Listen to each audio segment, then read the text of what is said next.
The country requires fresh leadership. I will shortly leave the job that it has been the honour of my life to hold. In politics, no one is remotely indispensable. I am resigning.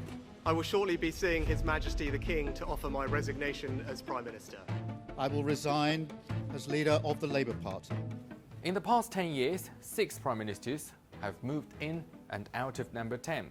Politics in Britain can move remarkably quickly. And interestingly, my real exchange with the country's politics all started with an exchange rate. Well, imagine this is 3 years ago. Months before moving to Britain, I walked into a bank in Beijing to exchange some yuan for pounds. Well, the timing turned out to be fortunate for me. British pound slumped because of Liz Truss's mini budget, a package of unfunded tax cuts and increased government borrowing, and suddenly my savings stretched a little. In some sense, her policy benefited me even before I landed, but that also led to her downfall just 49 days in office, the shortest serving Prime Minister ever. By the time I arrived in London, the Prime Minister was already Rishi Sunak. For the new Prime Minister, the problems the country faced remained the same. Well, the biggest thing I noticed wasn't number 10 back then. It was the cost of living, the prices of food, electricity, and gas.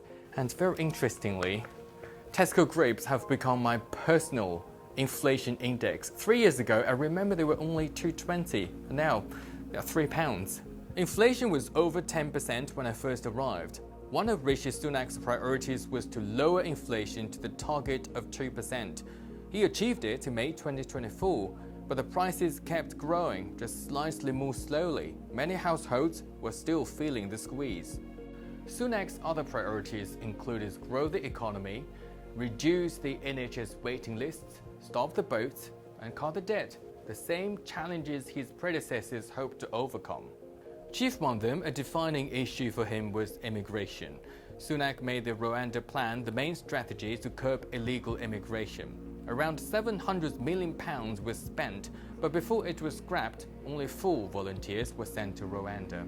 Then in July 2024, voters made another choice. Labour and Keir Starmer roared back with a landslide victory after 14 years. But again, the same problems were just passed on to the next Prime Minister, and voters were expecting effective solutions. Where Starmer promised stability after years of political turmoil, growth to improve living standards and reset relations with international partners. To fund higher spending on public services, the government unveiled £40 billion of tax rises, the biggest tax-raising budget in more than 30 years. Keir Starmer also visited China in January this year to reset ties with the world's second-largest economy, becoming the first Prime Minister to visit China in 8 years. The UK's economy did grow, but only modestly. Less than 2 years after winning a landslide general election, voters gave Starmer a stark warning.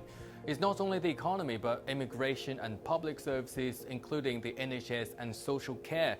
Voters didn't feel the change they expected. Labour suffered heavy losses in this year's local elections, so did support for Starmer. Now the same problems are passed on again to the next Prime Minister. Looking back, changing Prime Ministers is only part of the story. Over the past decade, Britain has navigated Brexit, a pandemic, conflict in Europe, an energy crisis, high inflation and mounting pressure on public services. Every Prime Minister has inherited many of the same long-term challenges. Britain's political system may make it easier to change leaders, a reflection of voters demanding results, not promises. But can a revolving door at number 10 really solve long-term problems that have been building for years? In a space of 3 years, I've seen Prime Ministers come and go, but perhaps no one has seen more political change than Larry the Cat, Downing Street's chief mouser, preparing to greet another one.